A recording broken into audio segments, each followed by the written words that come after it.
உங்களுடன் பேசுவது எனக்கு கிடைத்த ஒரு பெரிய கௌரவம் மற்றும் பாக்கியம். எங்களுடன் நேரலையில் இணைந்ததற்கு மிக்க நன்றி. எனவே தற்போது நடந்து வரும் போரை பற்றி உங்களிடம் சில விரைவான கேள்விகளை கேட்க விரும்புகிறேன். நான் வாக்குறுதி அளித்தபடி உங்கள் நேரத்தை அதிகம் எடுத்துக்க மாட்டேன். இந்த புனிதமான ரமலான் மாதத்துல ஈரான் மீது போரை அறிவித்ததன் மூலம் ட்ரம்ப் உண்மையில் ஒரு பெரிய தவறை செய்துவிட்டதாக நீங்கள் நினைக்கிறீர்களா? நாம் எதை தவறு என்று சொல்கிறோம் என்பதை பொறுத்தது அது. இது மிகவும் குறுகிய மூலோபாய ரீதியிலான ஒரு கேள்வியாக இருந்தா, இந்த குறிப்பிட்ட நேரத்தை தேர்ந்தெடுத்ததன் மூலம் அவர் தவறு செய்தாரா? அந்த குறிப்பிட்ட தருணத்துல தாக்குதல் நடத்தியதன் மூலம் அவர் தவறு செய்தாரா என்பது போன்ற விஷயங்கள். அது ஒரு மூலோபாய விஷயம். வெளியிலிருந்து பார்ப்பவர்கள் அதை இன்னும் சிறப்பாக சொல்ல முடியும். அமெரிக்கா தவறாக கணக்கிட்டு விட்டது என்றே தோன்றுகிறது. நீங்கள் ஈரானுக்குள் நுழைந்தவுடன் திடீரென்று ஆட்சி கவிழ்ந்துவிடும். அமெரிக்கர்கள் உங்களை விடுவிக்க வந்து விட்டார்கள் என்பதால் மக்கள் கிளர்ச்சி செய்வார்கள் என்ற எண்ணம். அதாவது இதெல்லாம் முற்றிலும் அபத்தமானது.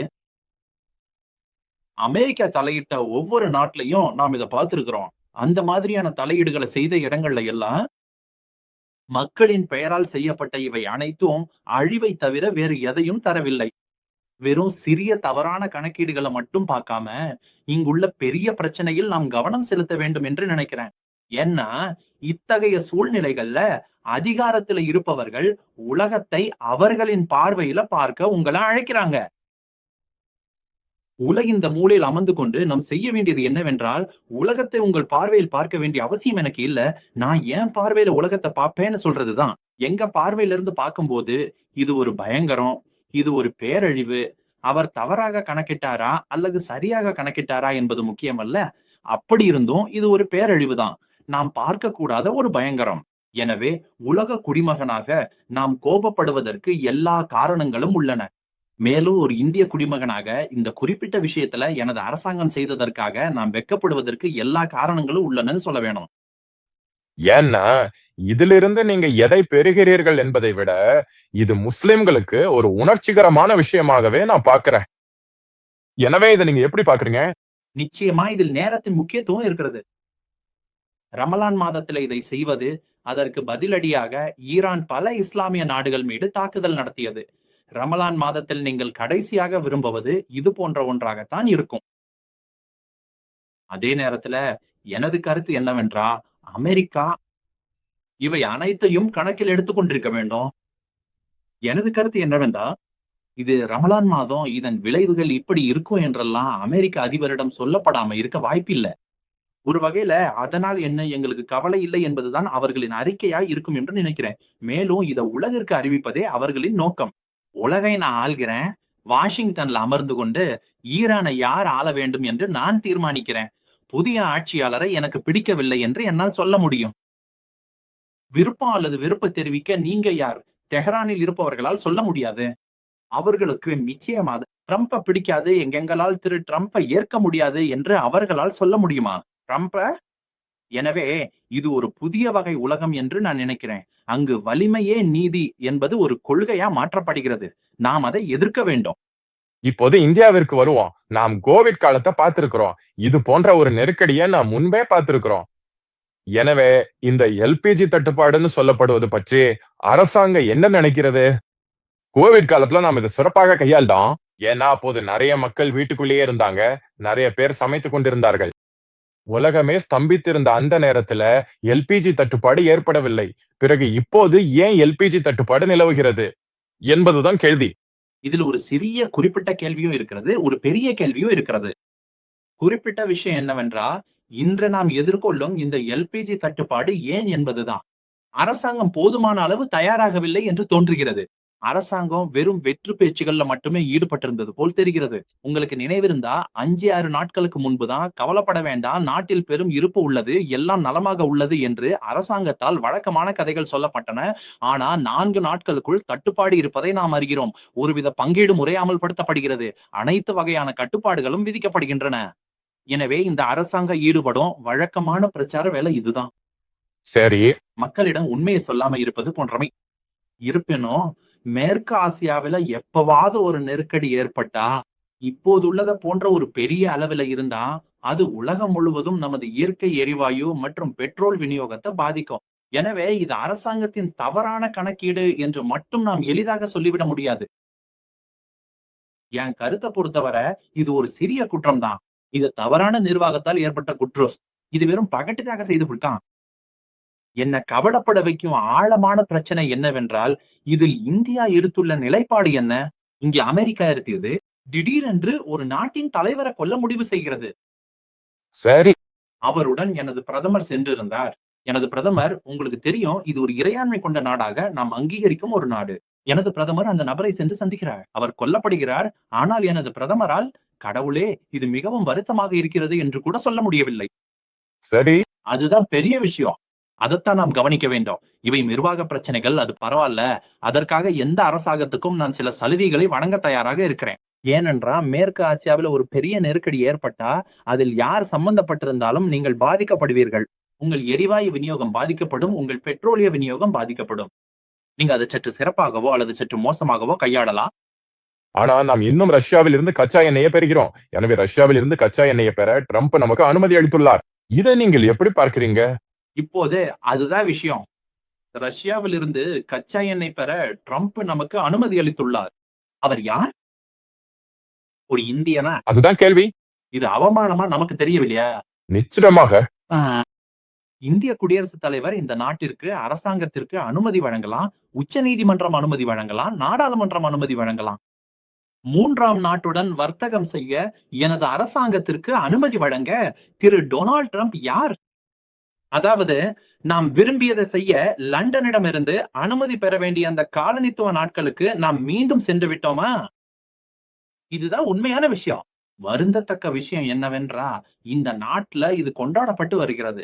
ஓ, நாம் அனுமதி பெற்று விட்டோம். உண்மை என்னவென்றா, இந்த அனுமதி முகமூடியை கிழிச்சு விட்டது. ஏன்னா இதுவரை அரசாங்கம் என்ன சொல்லிக்கிட்டு இருந்தது? இல்ல கவலைப்படாதீங்க, நாம் சுதந்திரமானவர்கள், தன்னாட்சி பெற்றவர்கள், இறையாண்மை கொண்டவர்கள், நாம் எந்த முடிவையும் எடுக்கலாம்.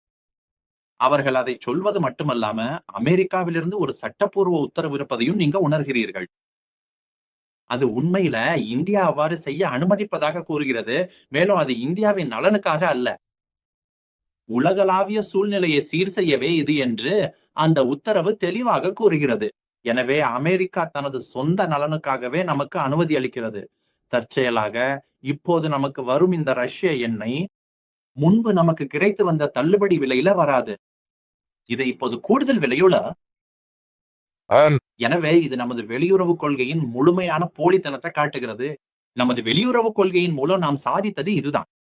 நாம் நமது வெளியுறவு விவகாரங்களை நடத்தும் விதம் குறித்து இது நிச்சயமாக ஒரு வருத்தமான கருத்து. அமெரிக்கா பாதுகாப்பற்ற நிலையில உள்ளதா அல்லது இந்தியா பாதுகாப்பற்ற நிலையில உள்ளதா?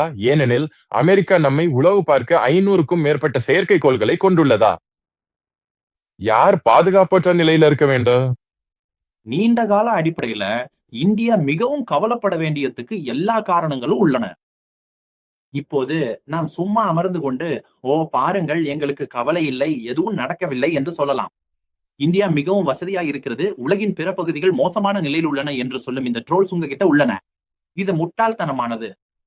உண்மை என்னவென்றா, அமெரிக்கா தனது கொள்ளைப்புறத்தில் தான் விரும்புவதை செய்யக்கூடிய ஒரு உலகம் இருந்தா அதன் இயல்பான விளைவு என்னவாக இருக்கும்? இயல்பான விளைவு என்னவென்றால், ரஷ்யா உக்ரைனிலும் அதை சுற்றியுள்ள பகுதிகளிலும் தான் விரும்புவதை செய்யலாம். மேலும் சீனா தான் விரும்புவதை செய்யலாம். அதன் பின்வாசல் வழியாக அதன் கொல்லப்புறத்துல சீனா எங்கே போவோம்? முதல்ல தைவான், இரண்டாவதாக ஹாங்காங் மற்றும் தென்கடல் பகுதிகள், மூன்றாவதாக இந்தியா. அதாவது இதை நம்மால் பார்க்க முடியவில்லையா? இத்தகைய சூழ்நிலை உருவாக அனுமதிப்பதும், அது புனிதப்படுத்தப்படுவதும், இந்தியா அதற்கு எதிராக எழுந்து நின்று பேசாம இருப்பதும் ஏதோ ஒரு கட்டத்துல நமக்கு எதிராக மாறக்கூடும்.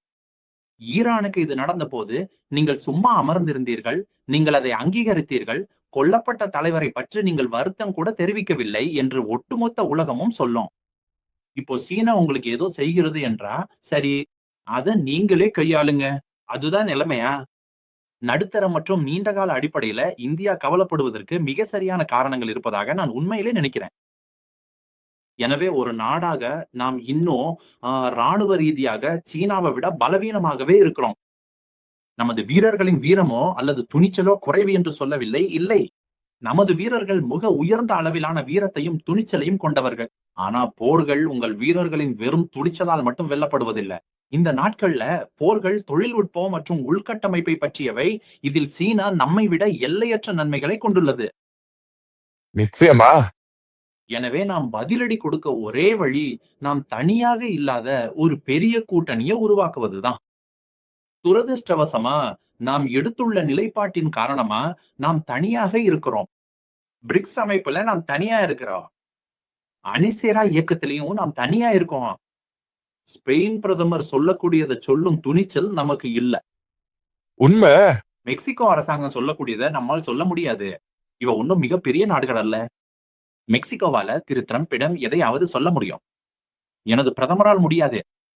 எனவே நான் எடுக்க வேண்டிய ஒரே முடிவு என்னவென்றால், நமது பிரதமர் பேச முடியாமல் இருப்பதற்கு ஏதேனும் தனிப்பட்ட காரணம் இருக்கிறதா என்பதுதான்.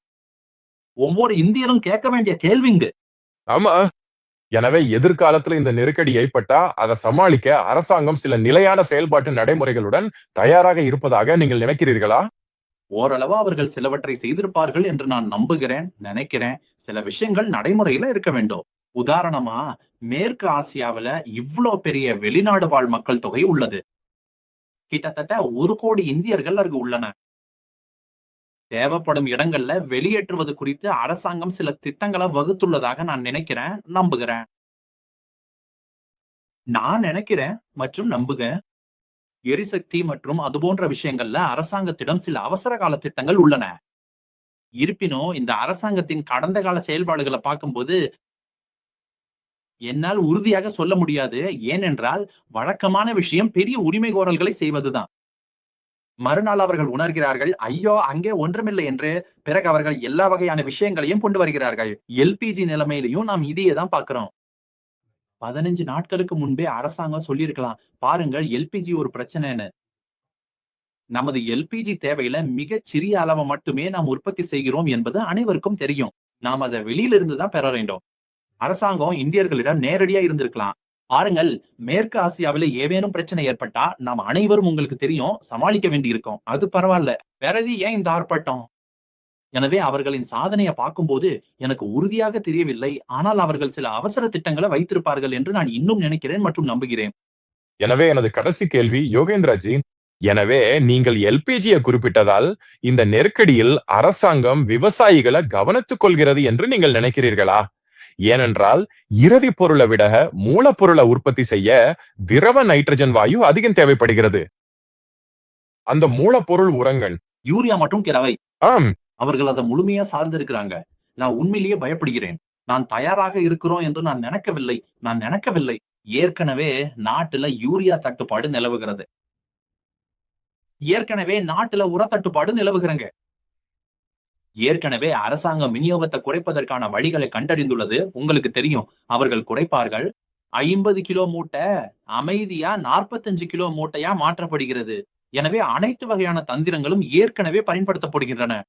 எனவே ஏற்கனவே நாம் ஒரு மோசமான நிலையில இருந்தோம். இந்த நெருக்கடியா நான் இன்னும் மோசமான நிலைக்கு தள்ளப்படுவோம்னு நான் பயப்படுகிறேன்.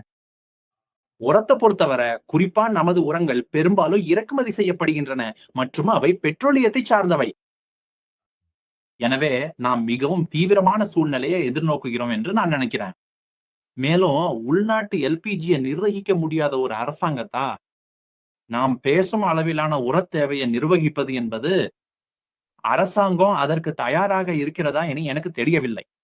அரசாங்கத்தின் அதிர்ஷ்டவசமா இந்த பருவம் தற்போது அதிக தேவையுள்ள பருவம் அல்ல. நாம் அந்த பருவத்தை கடந்துவிட்டோம். இப்போது நாம் அறுவடை பருவத்திற்கு வர தொடங்குவதா நமக்கு எந்த வகையான உரங்களும் தேவையில்லை. ஆனா குறுகிய மற்றும் நடுத்தர காலத்துல ஒரு கடுமையான நெருக்கடி ஏற்படும் என்று நான் எதிர்பார்க்கிறேன். நேரையில் வந்ததற்கும் மற்றும் எங்களுடன் பேசியதற்கும் மிக்க நன்றி யோகேந்திரஜி. உங்களுக்கு தெரியும், எங்களுடன் பேசியதற்கு மிக்க நன்றி.